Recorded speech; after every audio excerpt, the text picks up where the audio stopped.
everybody. Happy Wednesday. I am MJ Bolt, your host of UnBolted. And today we have a very special guest, Chud Wendle, who is the executive director of the Hutton Settlement, is here with us today. Chud, thanks for taking some time to be with us and talk to the community today. It's a pleasure, MJ. Thank you for having me.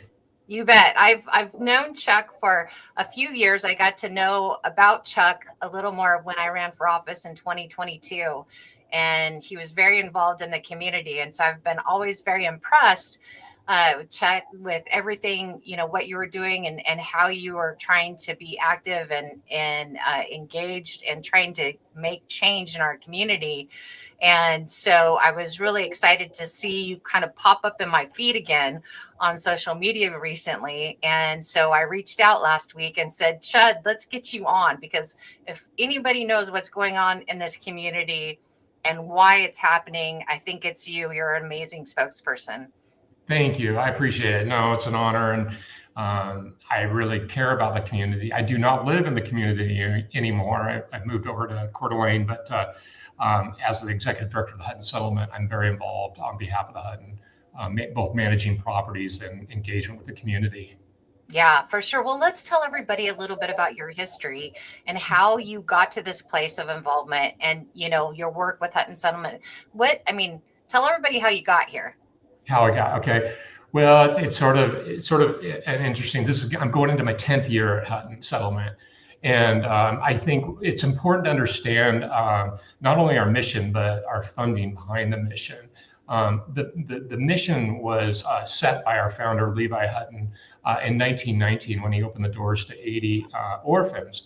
And his whole basis of his mission was based on his own life experience. He was orphaned at a very young age. His options for education were taken away from him in third grade. So he had a third grade education, but what he did have and develop was a work ethic because he worked on a farm for his aunt and uncle. So in his mind, I do believe that he always wanted to be able to have an option for children like himself to be able to continue on, specifically with education.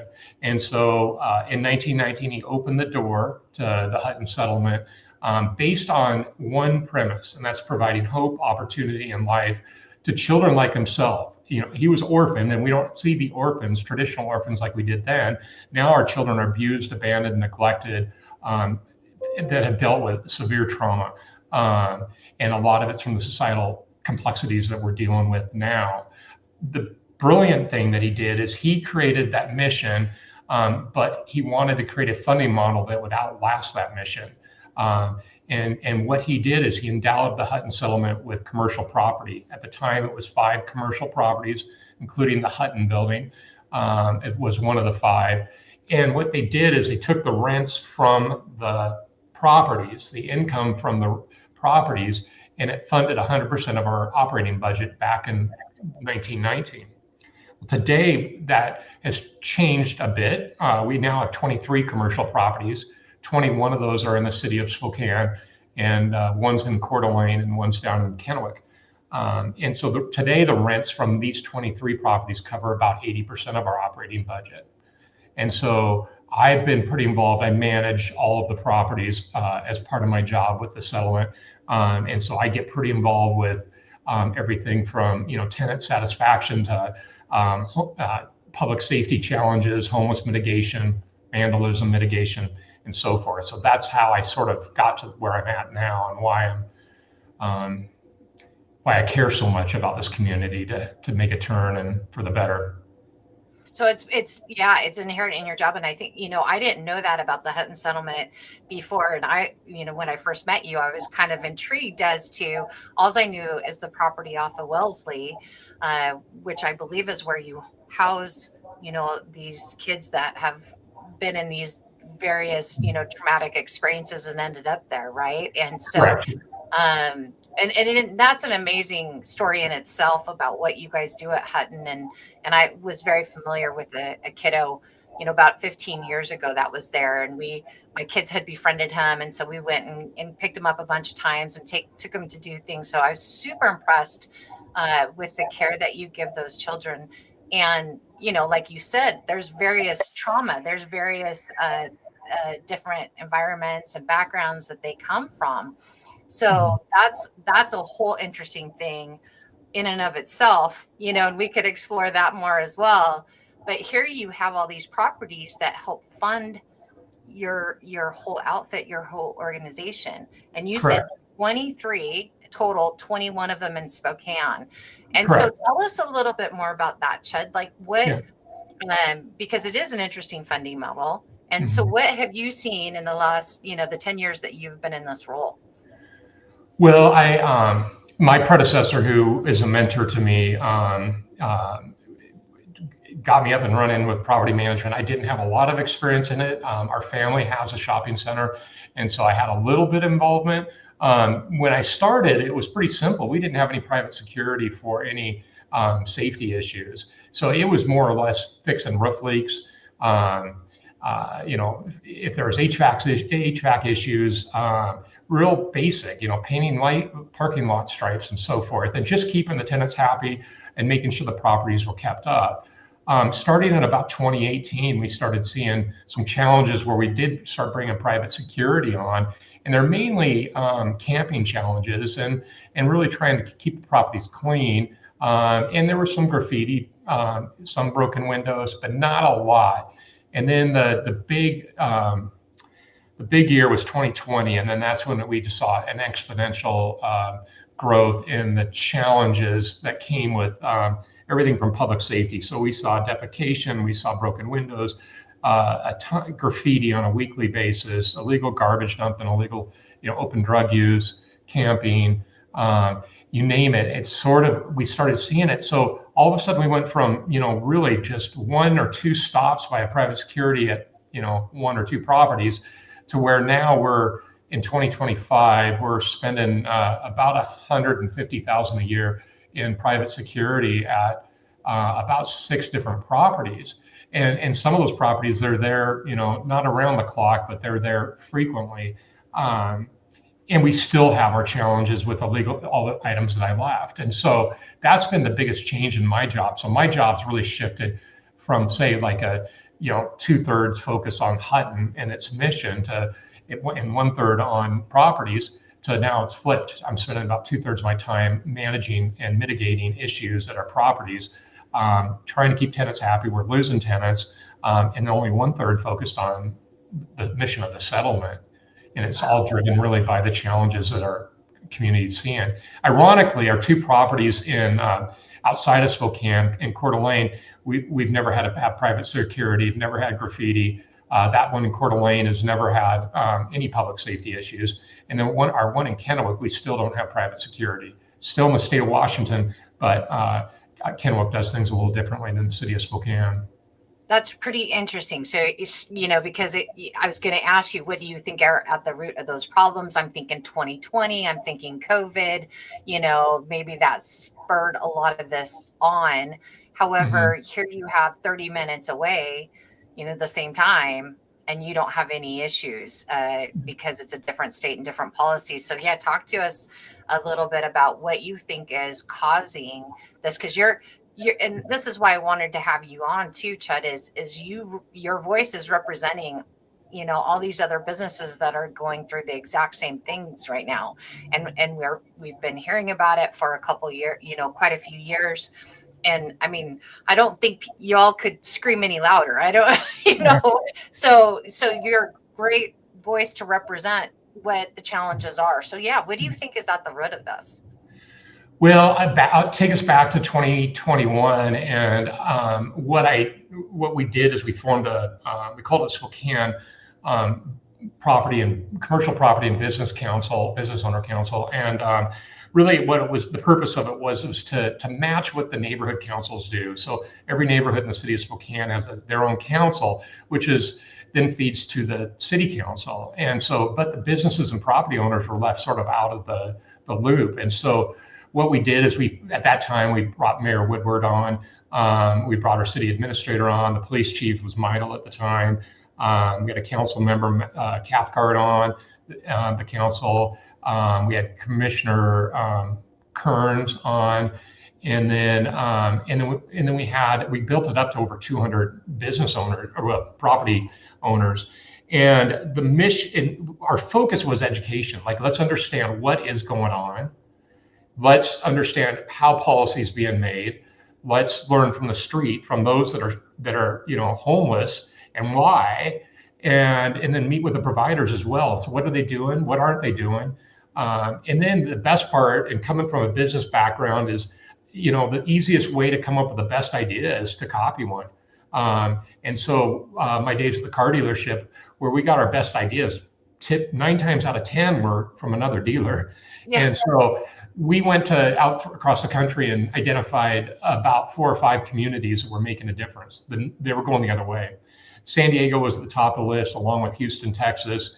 We were the group that first brought Houston and the mayor here. We had hosted them on a Zoom meeting, and they shared. And so what we were trying to do is not just whine, not yell, scream, but come with solutions. And I think we quickly learned, or I quickly learned, is there was from the council, there was, whether they tried to discredit or they felt they had a better idea and wanted to do it their way. We just kept running into roadblocks. Now, are you talking about the Spokane City Council? Spokane City Council, yeah. And so when you start comparing like Spokane to Coeur d'Alene, they have laws on the books like we do, but they enforce the laws consistently. And the town knows that. And so, when you know what the law is and you break it, you're at risk of being charged with a crime, whatever that broken law is. Here, I think there's just too much gray and interpretation of the laws that are on the book. And I really do feel that there's a sense of I don't know, this is where my politically incorrectness comes out, but I really think the focus of our council is just diversity, equity, and inclusion. And if we're arresting more that are, of an ethnic background or, so forth, it doesn't matter if they broke the law. It's now mattering about, say, color. They have to change the law or change the interpretation of the law. And so we just there's a lot of vagueness in Spokane, and there's excuses going around, not enough jail beds, not, we had that Blake decision on the drug, possession, and it's pretty black and white. We have laws in the books. We don't enforce them in Spokane, therefore we see what we see. Coeur d'Alene, they're enforcing it.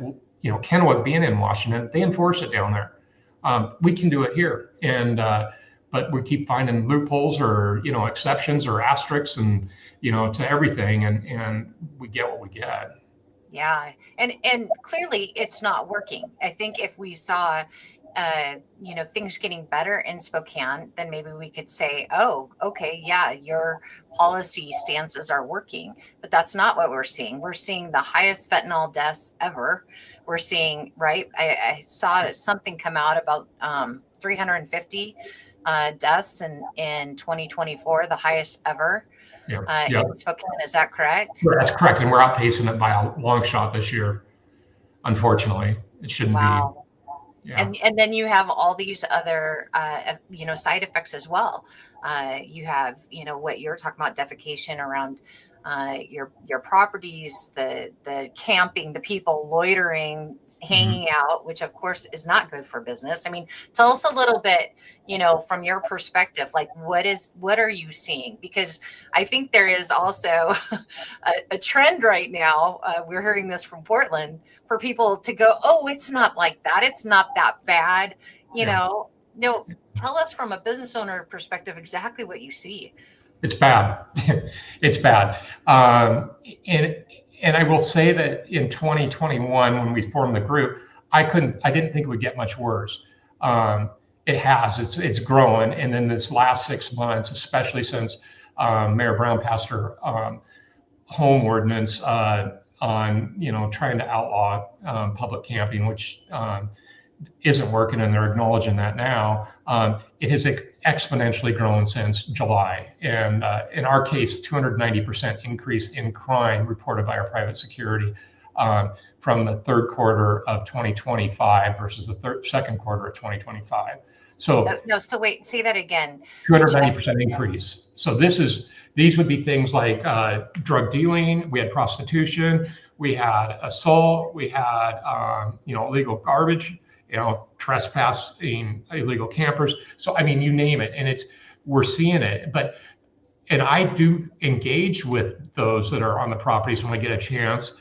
And I will tell you, more likely than not, they're not from the city of Spokane when I talk to them. And they're there for a reason. They're there to continue whatever they're on. We have one property that's near a treatment center that issues and disperses methadone every morning at 5:30, and our property is 2 blocks away from it. So it's considered convenient by these individuals so that they can camp there until it opens and then they can get their next hit, and it's free. And so it's gone off the roof. They also know the law, which is crazy. But they know the law, they know what they can get away with, and they push it. And so camping on, say, a sidewalk, they know they're not going to get anything. They're going to get a little referral slip that says you promised to go get treatment. Well, the police chief Hall just reported that not one person has taken them up on that, and there's been no arrests either. So they know they can get away with it. But what it's done to us as business owners, I have a vacancy at one of them. So these people ran off one of our tenants, and just the loss in rent to Hutton is about $75,000. And it costs us anywhere between $50,000 to $75,000 to care for one child. And so that's one child. And it's frustrating. It really is, because it seems so logical and common sense when you go 30 miles to the east and you don't have challenges or problems. Don't make excuses. Let's get back to the basics. Yeah, for sure. Boy, that's astounding. And I think that, this is costly. And what you just stated just, exemplifies that. This is costing not just, the opportunity for a child to be served at Hutton and get what they need, but it's also costing the lives. This is not compassion for these people down in Spokane. This is not to enable hurtful behavior, is not compassion. No. And that's where I think we've gotten this wrong. We did the Spokane GOP a couple years ago when I was the chair. We were having roundtable discussions with the business community, and we had UGM there. And UGM is a model that has worked, right? But they have accountability. They have behavior, guidelines, right? And it seems like the city policies have not wanted to do that. Accountability, they've thought they know better, like you said, than other examples that have worked in other places in our nation, but it's not working. No, it's not. And I think what's ironic is that if you go back to our mission of providing hope, opportunity, and life to the children that we're serving, I've tried to equate that to what would that mean if we took it citywide. If we take a child in and we enable them and let them get by with video gaming all day and waking up late for school or not turning homework in, they're not going to change. And these kids have trauma just like those on the street that are houseless right now. They have trauma. We'll never fix the trauma. We'll never take it away. They will always carry it, but we can learn how them to cope with it and how to understand it. And the only way for them to cope and understand is by accountability. And so we have to have rules and boundaries and tough love and big time accountability in here, or behaviors aren't going to change, and they're not going to learn how to deal with the trauma. And so those on the street, they've had trauma. My heart goes out to them. I have one of the biggest hearts. I get challenged by the council that I don't have a heart, but I do. I have a huge heart and I care. What we're doing to them by just delivering compassion, or so-called compassion that the council wants, is really doing the reverse. We're ruining and killing them, and that's not compassionate whatsoever. And so until they start putting in accountability measures and enforcing the law, behaviors aren't going to change. They're just not. We're going to continue to see what's happening. Right, absolutely. And that's such a great example, what you said. You deal with these children every day. How many children do you guys care for right now on the property? So we have 34 beds right now in our care. We have 28 children, and so predominantly they're high school age. So the load is heavy on staff because of activities and driving around and appointments and so forth. We also we have a caseload of our alumni too. So 18 to 24-year-olds, when they age out, they stay on our caseload. Some of them live here still. Some are in college, but they all have support. And some go right into the workforce. And we have ability to transition them and help transition them into society and, just what's out there. So it's not the 80 that we served back in the day, true orphans. Each child has their own room, which is required by the state. And the complexities, though, the traumas that these kids have are much more different than, the kids that were true orphans. They knew they had loving parents that cared and supported them. The children that we serve now, the majority were in situations where a lot of times they either felt given up on or had parents that didn't know how to care for them. Yeah. And so probably have multiple, issues, situations, not diseases, possibly diseases. I mean, we have a plethora of childhood diseases now that we didn't used to have too. So again, though, you're used to dealing with complex issues with people. And like you said, the answer, it doesn't work for you to just let them do whatever they want, let them have the drugs they want, let them have the, play video games all day. That doesn't give them, get the results that we want to have for our children to be thriving in the community. The same with these, adults on the street or whoever they are. They may not even be adults, right? This is not compassion. So, and I'm kind of going through my head, like, compassion without accountability is not compassion. It's enablement, and it's enablement basically to their death. I don't want to sugarcoat this anymore, because this is harming people. 100%. And I know, as a father of 3 boys, if their mom and I were allowed them to enable, they would end up running the house. Yep. And that's what's happening now, is we're getting run by, I truly feel like we have less, those that are law-abiding citizens and just trying to get by have less rights than those that are on the street.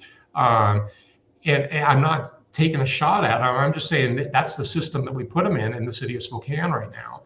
And it's not right. It's not fair. I will say the other thing about the compassion for our kids that come through, they haven't really ever had a solid attachment. They come here with the world thinking, they think the world, doesn't want them. They don't trust the world. They've never known what it means to have a cheerleader in their camp that's there. And so when they come here, the first thing we work on is attachment and having a connection with somebody in their life. In this case, it's house parents that are here day in and day out. No matter what the behavior is, they're going to be there. It could be anger, it could be depression, whatever that behavior that's coming and triggered by the trauma, that house parent's there day in and day out. And when they start building a connection, then they start becoming, more confident and ultimately more secure. The challenge on the streets is they're not getting that because we're not letting them. And we're letting them get, continue the lifestyle that they're choosing, the path of least resistance, which is getting them nowhere. And that's why, and hopefully we'll get to it, but is this memo of understanding regarding, what it's recognizing what President Trump put out in an executive order. And really it's going to treatment first. And these individuals need that. And then they can start building a connection and become a little more secure, a little more confident. And then housing is a possibility. Right. But until we deal with it, and if we did it the other way and just gave them the children the house, and didn't provide anything else, they're going to fail. They're not going to move on. They won't probably even get out of the grade that they're in. So I think the connection is real between Hutton and what's going on the streets in Spokane and what can be done. I do feel that I continue to be, when I testify at council or, make a statement on social media, I'm discredited more because I used to work for Kathy McMorris Rogers or, my family because of the dealership or whatever, privileges. I do have privileges, and I value that and I appreciate that, but I'm also in the throes of it, serving, a population that is in need of our support. So I'm cynical. And, I wouldn't have moved to Coeur d'Alene if I wasn't, but Yeah. yeah. It's well, and just like the rest of us, I mean, we have to abide by the law or there's consequences. Unfortunately, it's human behavior. Most of us probably wouldn't follow the speed limit if we know there wasn't a risk of getting a ticket. And it's not a mean, it's for all of our safety, right? We all get that. But, the policeman will pull you over, nice, or woman, and write you a ticket. They don't scream and yell, but there's a consequence to your actions to help you have these boundaries in your life to keep other people safe as well as yourself, right? Yeah, so correct. why is that not? Why are we, disregarding that philosophy and that way of life Yeah. for some citizens that are breaking the law and it's not making sense? Let's talk about this memo, a memorandum of understanding that you all created.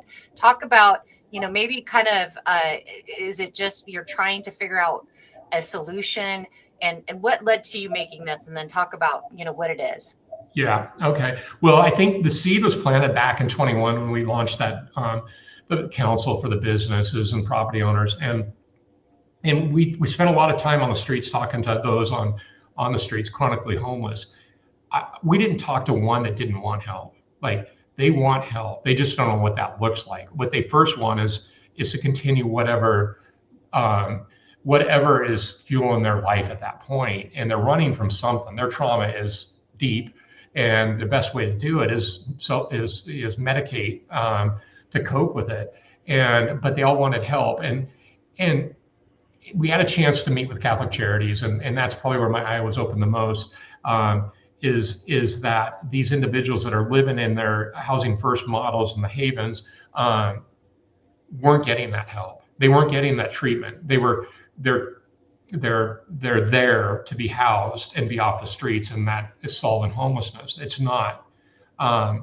They're being warehoused, I feel, and I think Catholic Charities would argue me on that, but that's my understanding and my perception.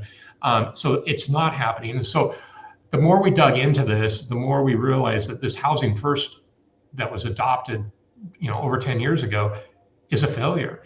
And finally, President Trump and HUD acknowledged that when he issued his executive order, and it's called "Ending Crime and Disorder on America's Streets." And really, the gist of it was, we're coming off the highest ever recorded count in homelessness across the country, with nearly 2/3 of the homeless individuals reporting the use of hard drugs like meth, coke, or the opioids, and an equally number, so another 2/3 that have some type of mental health or severe mental health challenges, and in most cases it's co-occurring.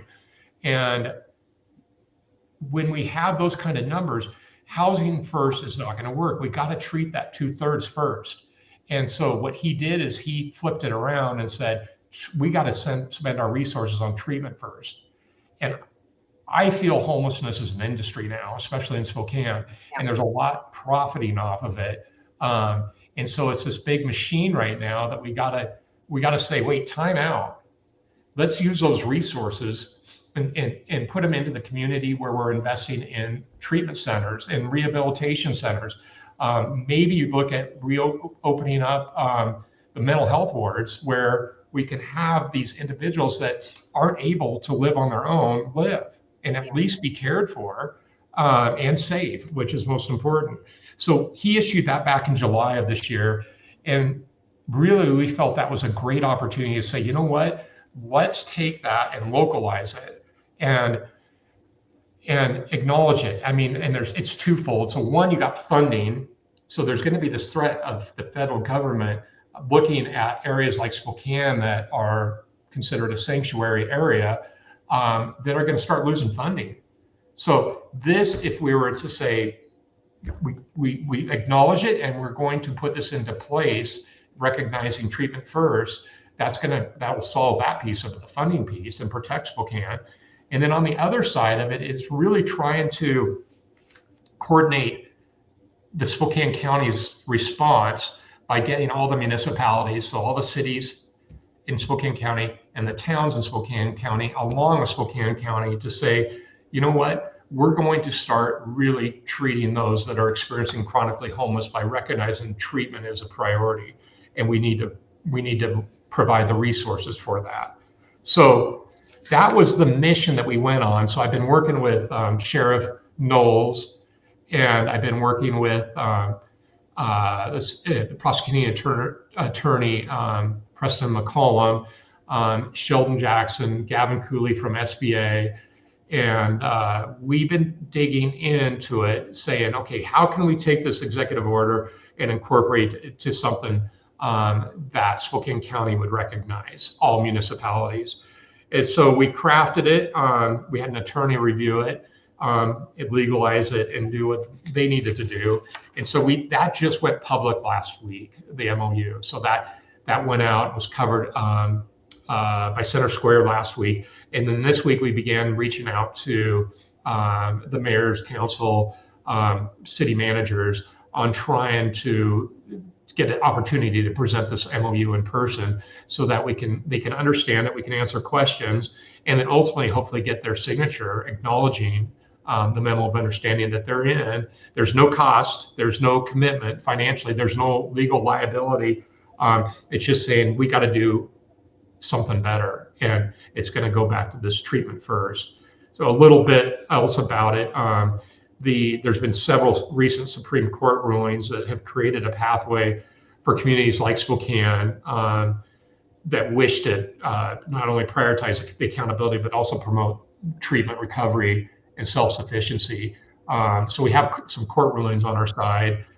In addition, I feel that, a lot of, and we're seeing, I think, violent crime increase. And I do believe a lot of it's drug induced, and a lot of that is coming out of the chronically homeless population. And so with that, we're not safe. I mean, you walk the streets of downtown Spokane, you don't know what you're going to get. And I think we're at a point where we have to be able to say, this isn't working and we need to shift. And I think now's the time with the executive order and moving this route. So that's the basis of where we got and why we got to where we got. And the hope now is that we start seeing the acknowledgement of this, and we'll move forward. Yeah. So you just came out with this last week. And I was reading up on the article from the Center Square, and it didn't sound like they were looking for, responses from some of the city council, and it was too early. They hadn't really, formed an opinion on that yet. Where are you at with this as of today? Are you getting traction? Are people signing it? It looks like you're looking to get, multiple cities involved as well. Yeah. So yeah, where are we at? Well, the council members, I've talked to several council members, and I haven't talked to one that doesn't support it. I have not talked to, when I say so this idea, when the executive order came out, it was first, council member Jonathan Bingle was the first to say, let's do this, let's localize it. So he was the one that actually said, guys, jump on this. And so obviously, Councilmember Bingle is supportive of it, and Councilmember Cathcart's also aware of it.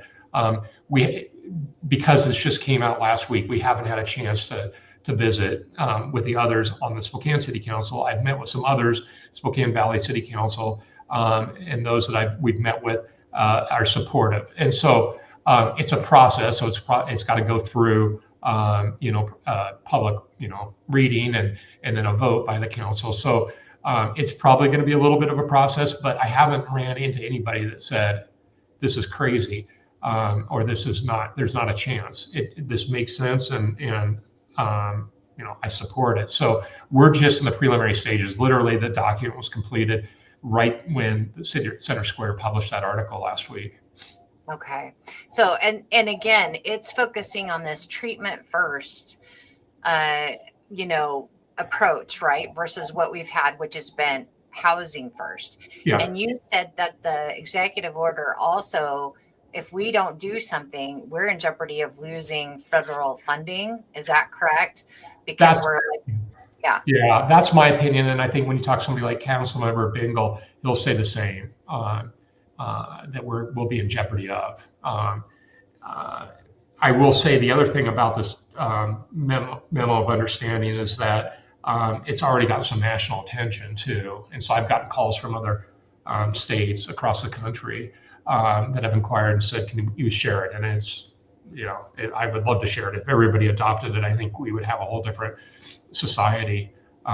It's not, it's not going to be all roses and, rainbows and so forth, but it's definitely a start in the right direction. And I think it's going to be, diverting the resources from the housing first to treatment first. And I think there's probably no one I've talked to that says we have enough resources, supporting treatment centers. There's just not enough. We're under resourced there. Well, and my understanding was, Lisa Brown and I can't remember if it's the police chief or others that are saying there was, Mr. Lutz, that was the former regional health, said we've got to throw more money at this. We've got to, and so like you were saying, like the homeless industrial complex, which we're calling it, tagging it now, it just seems to grow, ever growing, and yet there's no positive return on investment. No. I mean, where is the accountability on those funds, on those taxpayer funds, all the money we've thrown at this in the past? Is there any markers that we're watching and saying, oh, great, we've got, this many people off the streets, you're right? I mean, I've never heard of that. No, it's not. And I will say, I mean, I have respect for Catholic Charities. When we dug into this, 4 years ago and met with Rob McCann and Jonathan Malahan, and they showed us some numbers in regards to what they feel Housing First is doing. Since then, they've come out and said, we made a mistake. We put too many of these in one area. Well, we told them that before they built the last two. And so it's like, wait, hold on. How come now? I mean, there's a lot there. It's a machine for them, and they're profiting off it. And so it's hard for them to say, oh, it's not working.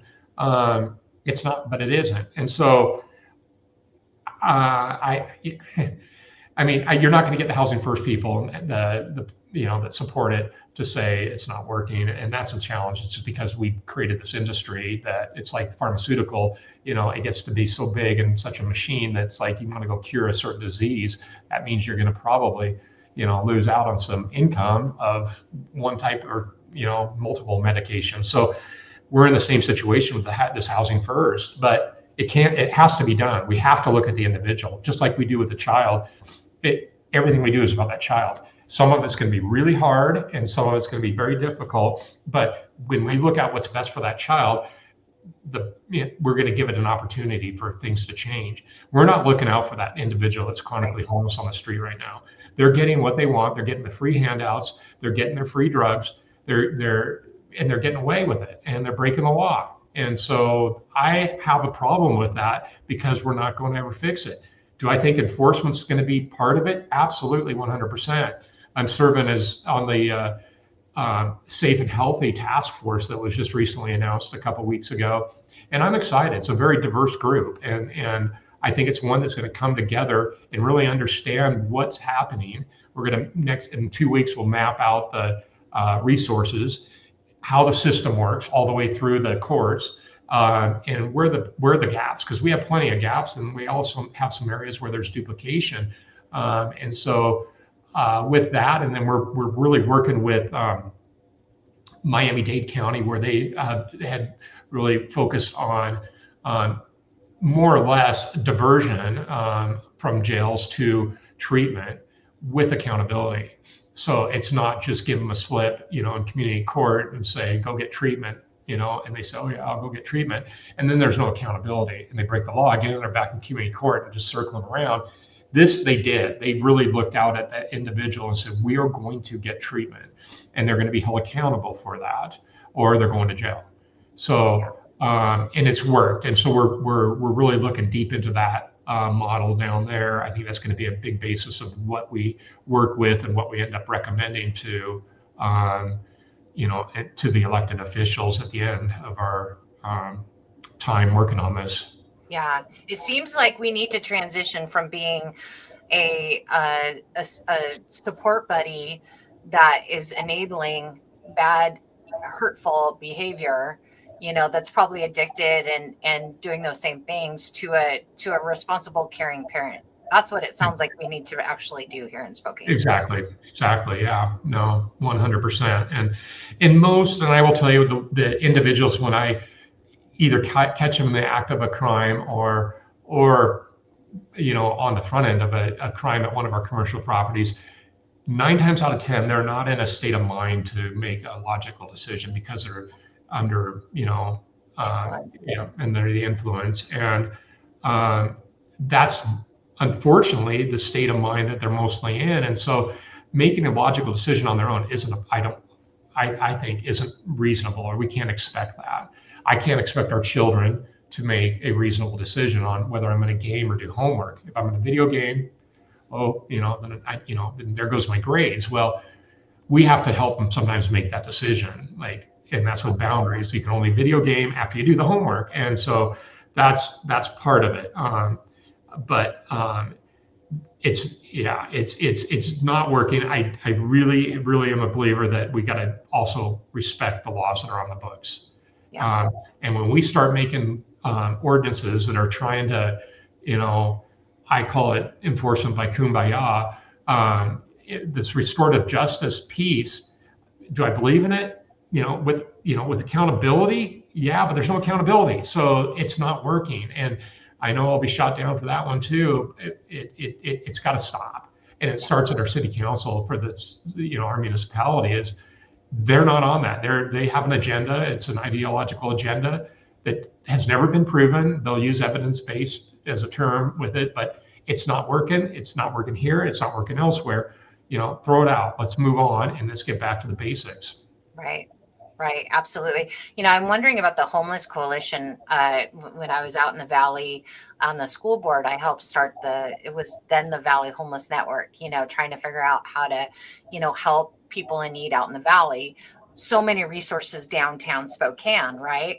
But it was interesting too, because I remember actually Rob Bryson, who was the pastor at the Redemption Church at the time, which had to close their doors, said, don't ever give money to a homeless person on the corner. They've got plenty of resources. All you're doing is enabling, hurtful behavior. They're going to use it for something that's probably not going to be good for them. They've got, they've got all the clothing. We supply through all of our other, means. We have meals covered, we have clothing covered, we have, everything else that somebody would need. And it's just like that, it was advice like that, like, oh, okay, thank you for telling me that. I thought I was being compassionate by giving, handing money to the person with the sign on the street, when actually probably what I was doing is helping them buy their next fix or alcohol, right? And so it's things like that. But I'm hoping that the Homeless Coalition, because I think most of us really do want better, even with people that sit on the other side of the aisle, Chud, that might not be Republicans, or, I know a lot of great people. They have big hearts. They're trying to do the same thing. We have different philosophies, I think, on how to approach that. But in the end, if we can agree, just like with the children, we want what's best for children. We want these children to be taken care of and given the opportunity to thrive and to do good, in the world and be a contributing citizen. So if we can appeal to that, I'm hoping that, they can come along and also be supporters of this Memorandum of Understanding and help pass that along. Do you see that maybe them being a partner, a lot of those partners that are in that Homeless Coalition? I think so. Gavin Cooley was key in on this memo of understanding, and he's probably so much closer to it than I am with the work he's done He's And his the wife, Spokane Business Association. yeah, and the previous CFO of the city of Spokane. And so he has got a street level perspective of it. And I think he'd 100% say that he would see those, they're ultimately want this and couldn't argue. It'd be difficult to argue against, especially with seeing the results on the streets right now. The MOU is full of compassion. I mean, there's some of the goals or what it aims to do is to take, as I mentioned already, adopt a regional response to homelessness and mental health crisis. Nobody's going to argue that. Maintain clean, safe, and accessible public spaces throughout Spokane County. I don't think you'll find anybody argue that. Enforce relevant municipal and county codes regarding unauthorized public camping, loitering, open drug use, and obstruction of public right-of-ways. Once again, I don't think anybody will argue that. I do think right now we have a mayor of Spokane that wants to convolute that on what that really means, and enforce means enforce, and unfortunately we're going to continue to, I think, make little changes to this home ordinance. It's never going to get to the core of it. Let's just change it to I'm a believer that we need to have Prop 1 and it's all about enforcement. But provide transitional housing. So that's a key. Transitional housing isn't housing first, but transitional housing. That's like us at Hutton. When we have somebody that's graduating, that's not going on to college, that isn't going to be on a campus, we need to make sure that they're going to be okay out there, because cost of living is high, rents are high. So we're going to do what it means to help and find some kind of transitional housing for them to adjust into society, get their job, get money saved, and be able to then transition to even more permanent housing. But provide transitional housing, treatment, and other supportive services in alignment with a continuum of care approach that includes accountability and behavioral compliance. So those are all key. This might be an area where somebody will say, wait, hold on, what do you mean by accountability? We'll go back to enforcement. And we got laws on the books, and we need to be able to enforce that, or we're not going to have changes in behavior. And then finally, ensure enforcement actions are consistent, coordinated, humane, and conditionally supported. So, or constitutionally sound. So those, I don't see, that's the goal of the MOU. I don't see an argument on 90% of that.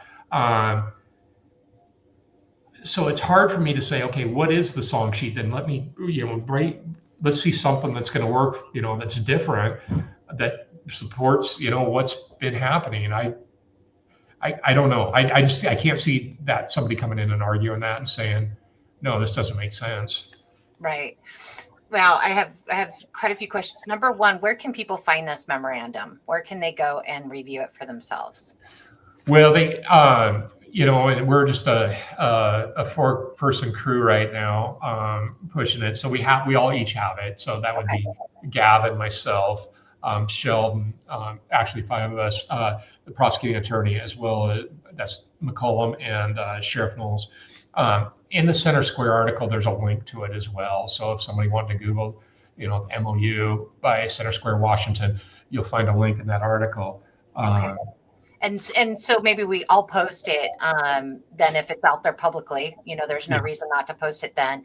I'll post it after we get done with this. And then on my social media. And then also, how can, regular Joe citizen like me or other people that aren't elected officials, what do you think we can do as citizens to help support this effort, to help because basically it's looking for the city councils, right, to sign on and pass this like as a resolution. How can we help support this? I just came from a lunch where Congressman Baumgartner spoke, and he talked about this MOU and was really excited. He feels that this is a big thing, and he's excited to be able to advocate and share it with others, and even his fellow housemates in DC. But he also said we need to be able to go to the associations, whether they're business associations, whether they're nonprofit associations, and get support. This MOU just doesn't have to stop, with our municipalities. And then I think it even goes to another level, and that's like our neighborhood councils. I mean, I think the power of that, if our neighborhood council, so if somebody as on a council is bringing that forward and saying, we want the neighborhood council to sign off on this. And I really feel that the power of those type of associations will even make a stronger statement. Absolutely. And we're so open. Go ahead. Oh yeah, we're open to ideas too, because this is really organic, and it's not, I mean, my job, I have a busy one, and I know the others that are working on this, prosecuting attorney and the sheriff, it's not like this is our focus, but we believe in it strong enough that, you know, we can build this team. It's not just us, let's build it and build the coalition and support around this. Yeah. So if you're out there and, you know, and maybe we can even do I'm drawing a blank.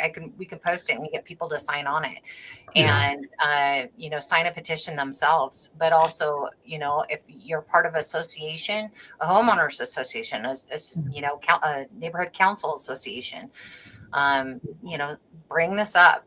Yeah. Bring it and see if we can get some widespread support for it. Chud, how does this relate to Proposition 1? How do these things intertwine? So Proposition 1, and that's, you know, focused on prohibiting public camping 1,000 feet, I think it's 1,000 feet, from city parks, schools, daycares, churches.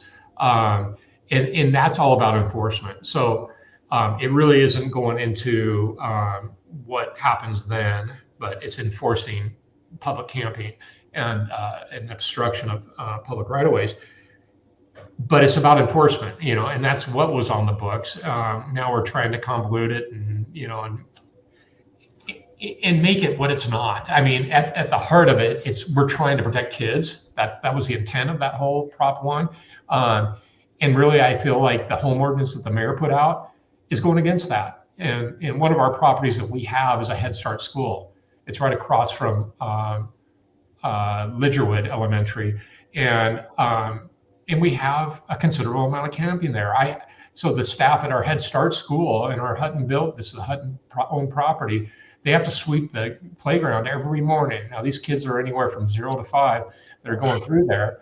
And they have to sweep it for drug paraphernalia every morning. And they occasionally find drug paraphernalia on their playgrounds. Well, it's because we're letting public camping in that area. So we're not enforcing it. We're letting them get away with it and use, you know, open drug use. And so it's common sense. That's what I can't get. I cannot get how the mayor can sit there and come up with this home ordinance that really doesn't do anything. It was just moving people on. And, you know, even if it's across the street, the police will say, I can't do anything now, they moved. You know, and I gave them my piece of paper to tell them to go call this resource center, and they don't do it. So I can't, you know, it's not on me. So I don't get it. We told them that, we advocated against it. How the council passed that, I think you're going to see there is an ethics complaint filed on it and what happened and how that went down. It's a game. It's based off ideology, or this ideology that socialism. Yeah, well, and yes, that, but again, hurtful behavior. You know, these are policies that are continuing to allow people to stay in hurtful behavior. Plus, it's also, then hurting businesses and other people's liberties. Right. Yeah. This is what we're supposed to do. That's why we have laws to protect people on both sides, on all sides of the issue, and to protect people's liberties. That's the first role of government is safety, right? And protecting individual liberties. And here, you know, when you so that was passed by 75% of people, and that was that a city proposition? Is that right? That was city of Spokane proposition. So 75% approval on that, and yet basically the majority of the city council in Spokane has just disregarded this. Yeah. So one of the interesting things I did this summer, it was actually a different ordinance that was being heard by the council, and they ended up passing this other ordinance, and the ordinance has to do with property use and maintenance. And they want to start penalizing businesses that have excessive illegal dumping. So this isn't our tenant generated garbage. This is transient garbage that they're leaving on, littered and cups and drug paraphernalia. They want to penalize the property owner. In addition, if the graffiti's up for longer than 24 hours, they want to penalize us. If there's a broken window and we don't put a board up that matches the paint color of the building, they want to fine us. This isn't a product of what we're doing. We're just the recipient of a bad law, and now they want to penalize us for it. I mean, that's the ridiculousness. So I took 5 of the council members out to tour our 4 of them, I guess, 4 council members to tour our commercial properties to show them what we're dealing with.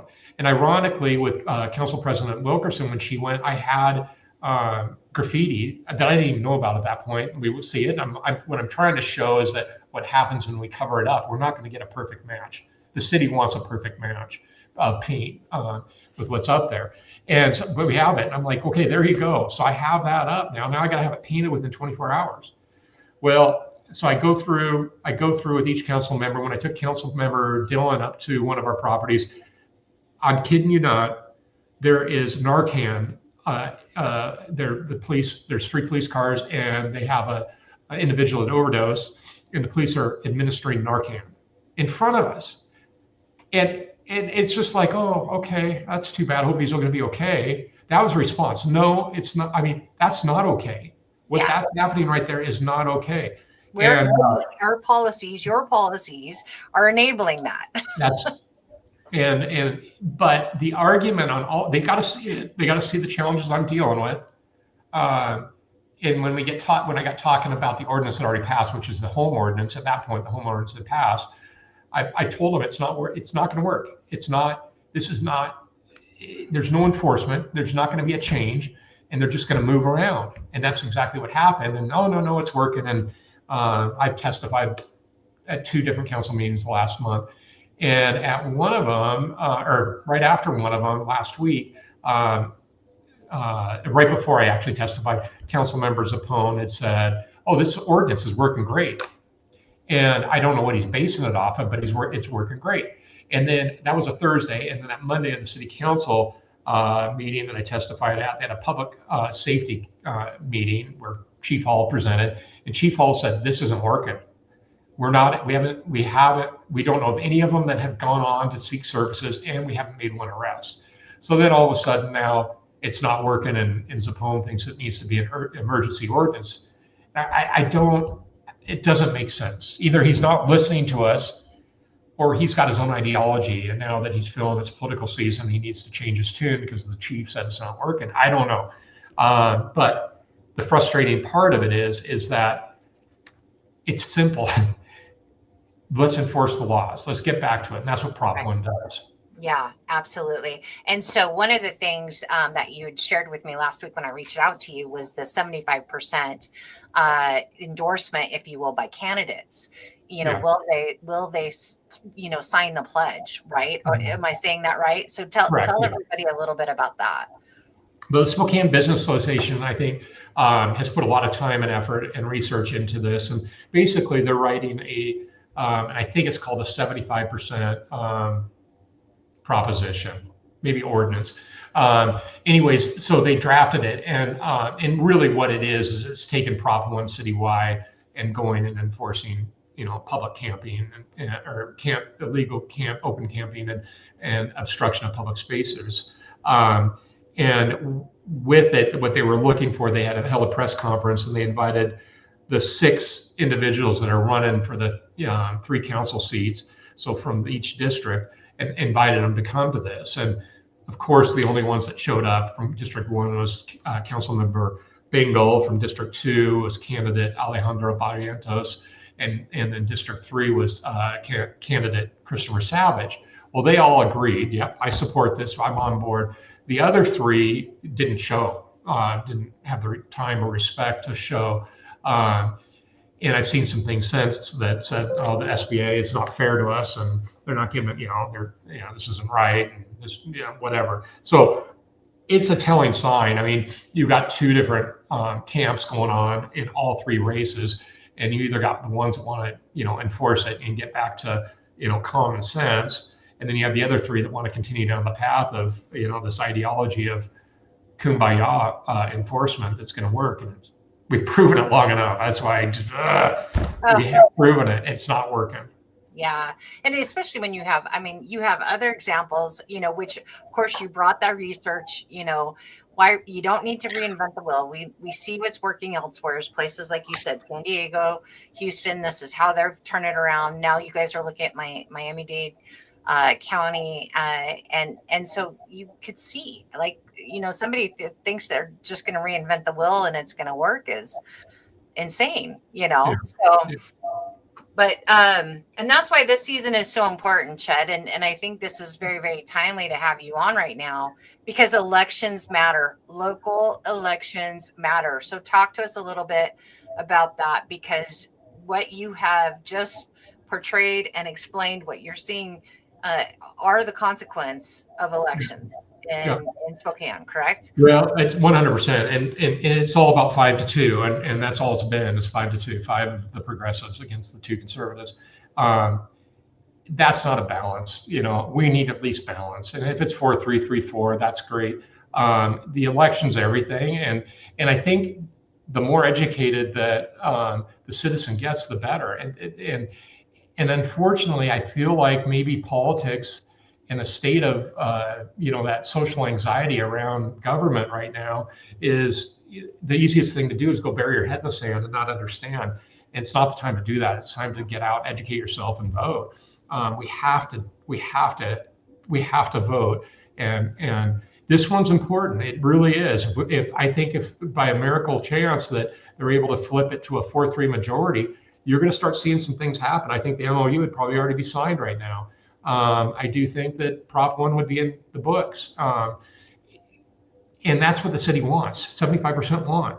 And so the only way we can change that is by going to we get that ballot in and voting. I can't emphasize enough the 3 candidates that are really standing up for it. And I mentioned them already. Councilmember Pinkel's already proven it as a council member. I'm confident that Alejandro Barrientos is all about this, and as is Christopher Savage. Yeah, absolutely. So ballots are dropping. I believe we should be getting them in the mail. I think they were going out today. So probably, tomorrow or later this week, you're going to get your ballots in the mail. So please make sure to vote. Typically, a major non-presidential, non-midterm year, the vote percentage, the population percentage that votes really decreases, and we see like 40 or 50%, something just crazy. We need everybody to vote. So go to SpokaneGOP.com if you want to know who our recommended candidates are. Listen to Chud, people like that are in the community trying to figure out how to make a better way. This isn't about Republican, Democrat. This is about making our cities better, and just like the consequences. I mean, here, Chud, you've invested a ton into the Spokane community, but you felt like you had to move, and we haven't even talked about the why for that. But there's these decisions have consequences, and we're going to keep driving people and businesses out of Spokane if we don't change this. Yeah, no, 100%. And it's every time we say it, each election, it's the most important one. We're truly at the why right now, and we're either going to go, down the same path, or we're going to make that hard turn, which is going to be a lot of work, but we can do it. Yeah. Wasn't the Boise, was it a former city mayor of Boise that was just here and was kind of astonished at the state of our city? Yes. Not in a good way. In a good way, yeah. He's a Democrat that really focused on, his focus was the chronic homeless, and it starts and ends with enforcement, and that's what they do. And when he hit Spokane streets, he hadn't been here in a while, and he said, "You guys got a problem." But it's about enforcement, and he fully endorsed or supported the SBA's movement towards this 75% proposition. Good. Yeah. Chud, before I let you go, I do want to also acknowledge you've had death threats. You had you kind of had to step away for a while. I mean, you were very involved. When I first got to know you, you were really leading the charge with the council, the community and property business council.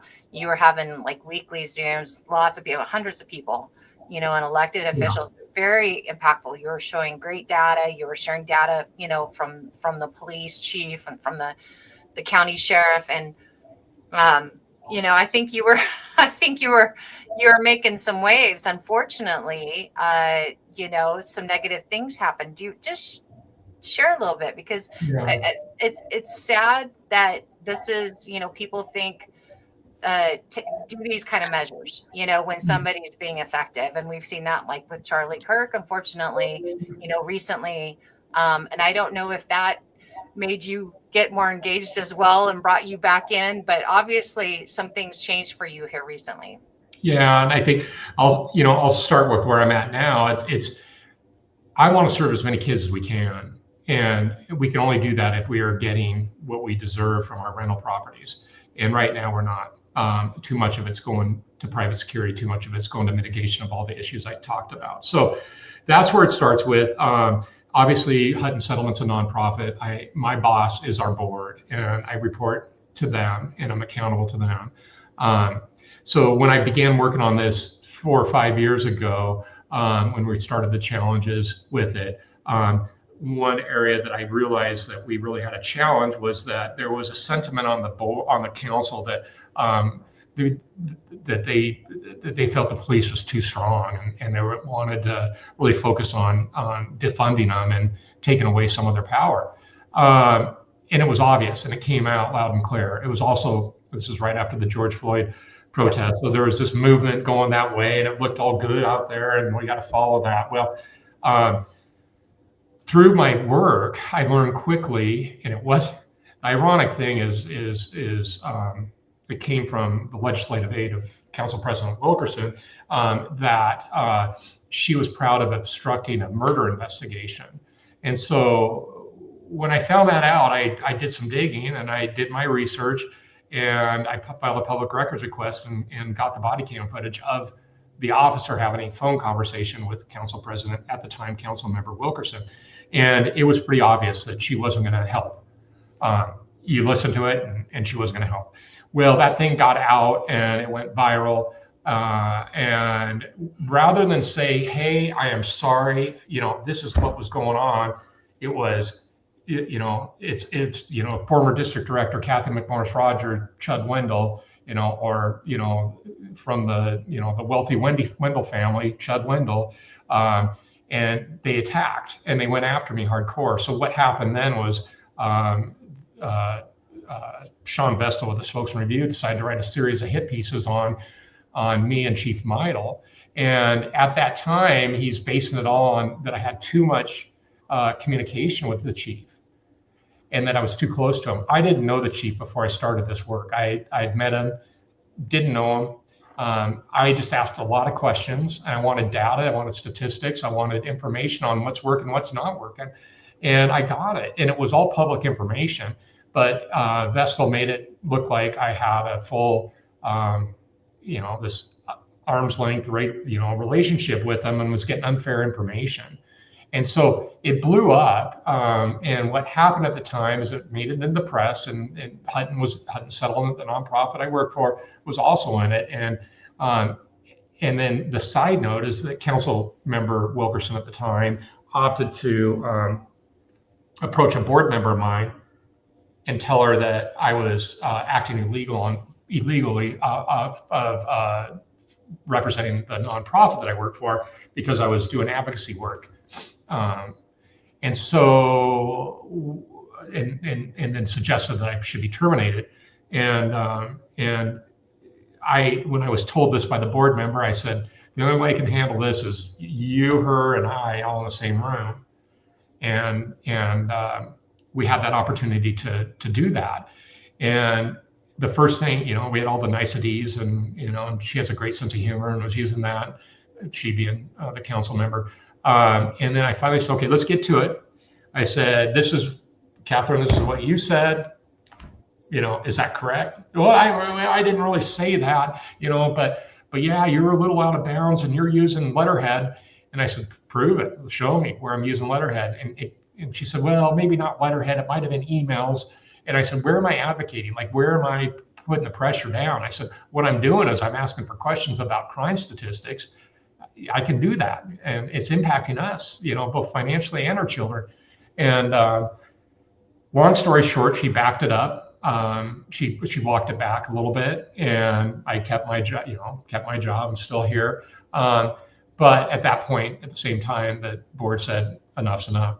And so I've been quiet. In the meantime, we've lost a tenant because of the public safety issues. I told you the 150,000 a year in private security, and that doesn't even include all the other items that we have to do to clean up and mitigate and fix windows and doors and things. So the board they've had enough. We actually have this one property that's vacant on the market for over a year now, and it hasn't sold because it's in a very tough zone area. So we've been damaged. Hutton's been financially damaged because of bad policy by the city of Spokane. And so that's when I got involved again. And I really, it's also the right thing to do. I think there's some people that just can't and risk business loss. I want to protect lives, and both our kids' lives that we serve, as well as the city of Spokane. And I'm willing to go out on the line for that, doing that. So that's why I'm back in it. And it's not, I think last time everybody, this is his way to get in. He's going to run for office. Never had that intention. I live in Idaho, so I can't run. They'll come up with something else, I'm sure. But Zappone already, this is just a funny one. I can leave you with this. But last week there was a question about Zappone and Dylan leading this bus coming in from the west side that's full of young adults to doorbell and canvass on behalf of the three candidates, the three progressive candidates. Including a school board member out here, yeah. And so when I believe it was the spokesman, it might have been Center Square, they interviewed Zappone, and Zappone's only defense was, well, Savage is taking money from outside the state. He's taking it from Chud Wendle. This is after he said, why are you bringing people in that have no clue of who Spokane is to come in and do work for you on doorbell? And his defense was, well, he's taking money from Chud Wendle. And I'm just like, oh my God, if there's anybody that has more commitment, I'm on a lot of boards. I've given a lot to Spokane. I continue to give Spokane. I just happen to live in Coeur d'Alene now, but that's just a little bit of comedy. But I think it shows desperation. I think he's in a very desperate mode right now, and knows that he's very, very vulnerable. Yeah, for sure. Well, we appreciate that you're back in the game. And, I think a lot of us would just love to listen. I love to go camping. I'm baking, I stepped down kind of from this prominent role in the Republican Party. And so I'm balancing a little better.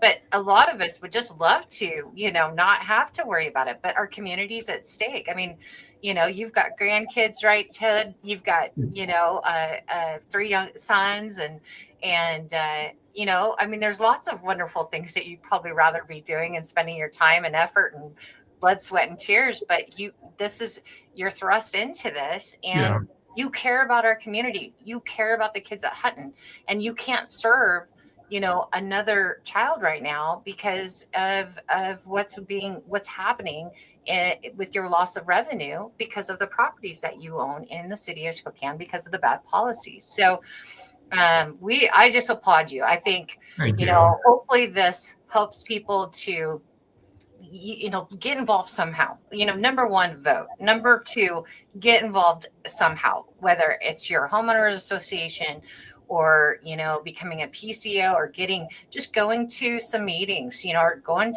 talking about what's happening in our communities. Did you say 290% increase in one quarter? In 1 quarter at Hutton Properties, yeah.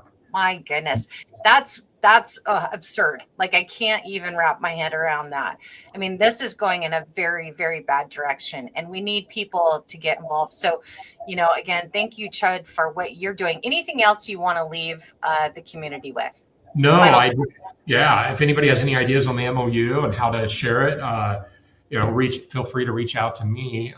We're open, and this is a very, very small group that is just trying to do, something that we think is going to make an impact, and the more the better. Right. How Yeah. how can people get in contact with you, Chud? The best way would be if they went to our, you find my email on the Hutton website, it's huttonsettlement.org, or my email is chudwendle@huttonsettlement.org. Okay. Okay. So, yep, reach out to Chud if you've got ideas or if you want to help support this effort. It sounds like is the Spokane Business Association, are they also on board? So Gavin helped us and support it. I think it was still going in front of their board because we just finished it last week. So Okay. I don't think the board has actually made a final, reviewed it and approved it Okay. yet.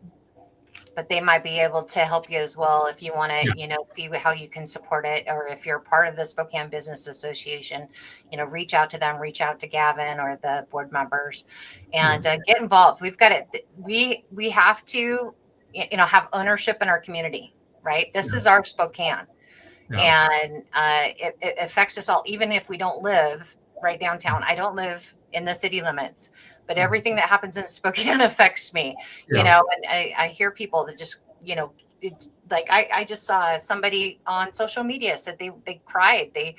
They don't live in Spokane anymore, but they were driving through downtown Spokane, back to the airport to leave. And the state of it made them cry. And we just can't keep going in this trend. So again, Chud, thank you for everything you're doing. Thank you for coming on here and sharing your story. Anytime I can be a partner in any way, I will post that memorandum and maybe even talk to you about, maybe we can just post it and get personal citizens' signatures on it to help raise awareness and get support. I think that might help, put some pressure on our city council. I agree. I totally agree. I thank you, MJ, for having me and allowing me to share a little bit about the why. Yeah, absolutely. Well, again, Chud, anytime. Thank you for all you're doing, and blessings to you and your family. You as well. Thanks, MJ. Take care. Well, you too. Bye.